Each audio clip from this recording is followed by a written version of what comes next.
নমস্কার বন্ধুরা, আমার কুকিং চ্যানেল থেকে সবাইকে স্বাগতম। আজ আমি গরম তেলে মুসুর ডাল দিয়ে অসাধারণ একটা রেসিপি বানিয়ে দেখাবো, যা ছোট থেকে বড় সবারই পছন্দের হবে আর খেতে সুস্বাদু হয়।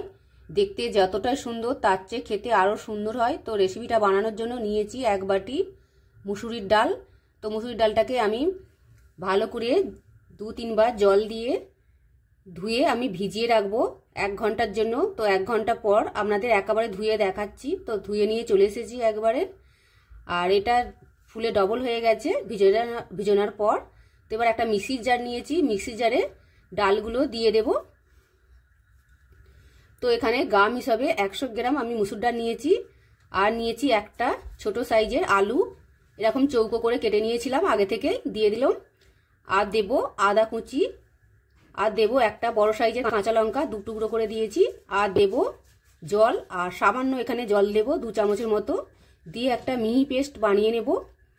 আর এখানে জলটা ঠিক অল্প দিতে হবে, বেশি দিতে যাবেন না, যেহেতু ডালটা আমার ভিজোনা ছিল, তো নরম ছিল, অল্প জলেই পেস্ট হয়ে যাবে।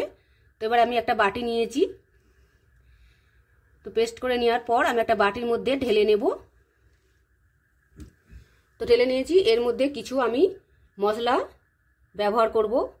দেব চালের গুঁড়ি 4 চামচ, এখানে 4 চামচ দেব, আর দেব 2 চামচ বেসন। আর এখানে বেসনের পরিবর্তে আমরা চাইলে কর্নফ্লাওয়ার দিতে পারেন, বা কর্নফ্লাওয়ার না থাকলে ময়দা দিতে পারেন। আর এর মধ্যে দেব লঙ্কা গুঁড়ো, হলুদ গুঁড়ো, ধনে গুঁড়ো, জিরে গুঁড়ো, গোলমরিচ গুঁড়ো, দেব ম্যাগি মশলা, আর দেব স্বাদ মতো লবণ। দিয়ে এবার সব উপকরণগুলোকে ভালো করে মিশিয়ে নেব। আর এখানে মিশানোটা ভালো করে করতে হবে। তো এইভাবে ভালো করে ফেটে নেব। বন্ধুরা, একবার এই রেসিপিটা অবশ্যই বাড়িতে ট্রাই করবেন, খুবই ভালো লাগবে। খুবই সহজভাবেই আপনাদের বানিয়ে দেখাচ্ছি। তো এটাকে আমি মাখানো হয়ে গেছে, রেস্টে রেখে দেবো 10 মিনিট। তো 10 মিনিট পর আপনাদের ফিরে এসে দেখাচ্ছি। তো 10 মিনিট পর হয়ে গেছে আমার, এবার আমি ব্যাটারটা খুলে দেখাচ্ছি। তো দেখুন, ব্যাটার ঠিক এইরকম হয়ে গেছে ব্যাটারটা। তো এবার আমি এর মধ্যে দেব গরম মশলা। তো গরম মশলাটা দিলে খেতে আরও ভালো হয়, তাই উপর থেকে আমি গরম মশলা ছড়িয়ে আর একটু মেখে নিয়েছি। তো মাখানোটা আমার হয়ে গেছে। এবার বাটিটা আমি সাইডে সরিয়ে রাখবো। আর এখানে নিয়েছি একটা বেসনের প্যাকেট নিয়েছি। তো এই রেসিপিটা আপনারা বোতলের মধ্যেও করতে পারেন, আমার মনে হয় এটা সুবিধা হবে, ওই জন্য আমি একটা বেসনের প্যাকেটটা নিয়েছি। তো এর মধ্যে আমি ব্যাটারটাকে ঢেলে দেব।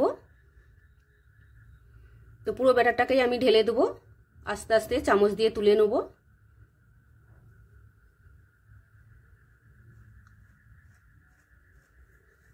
তো তুলে নিয়েছি। আর এইভাবে মুখটা বন্ধ করে, আর এই কণটা আমি একটু কাঁচি দিয়ে কেটে দেব। আর এখানটা একটু ছোট্ট করে কাটতে হবে, খুব বড় করে কাটতে যাবে না, তাহলে রেসিপিটা খুব ভালো হবে না, আর সবই বেরিয়ে যাবে, তাহলে রেসিপিটা করতে অসুবিধা হবে। এবার আমি তেল গরম করে নিয়েছি, এবার একে একে ছেড়ে দেব। তো এইভাবে গরম তেলে হাই হিটে ছাড়তে হবে, দেওয়ার পর গ্যাসের ফ্লেমটাকে লো করে দেবো। তো এইভাবে গ্যাসের ফ্লেমটাকে লো করে 3 থেকে 4 মিনিট হালকা আঁচে ভেজে নিতে হবে। আর এই সময় হালকা আঁচে করতে হবে, না হলে ওপর থেকে লাল হয়ে যাবে আর ভেতরটা নরম হয়ে যাবে। আর এইভাবে ভাজলে খুবই মচমচে হবে। তো আমার ভাজা হয়ে গেছে, আমি তেল থেকে তুলে নেব। তো এইভাবে একবার ভাজা হয়ে গেল, তো আমি আবারও একবার ভেজে দেখাচ্ছি। তো দেখুন, এইভাবে একইভাবে দিয়ে দেব। তো ছোট বড় যেভাবে দিতে পারেন, কোনো অসুবিধা নেই।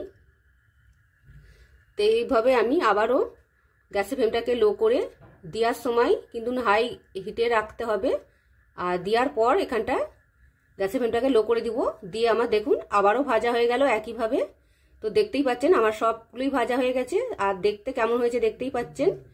তো বন্ধুরা, আজকের রেসিপিটা কেমন লাগলো, ভালো লাগলে বন্ধুদের সাথে শেয়ার করবেন, আর চ্যানেলটাকে সাবস্ক্রাইব করার অনুরোধ রইল। আর বাড়িতে বানালেন অবশ্যই আমাকে কমেন্ট করে জানাবেন।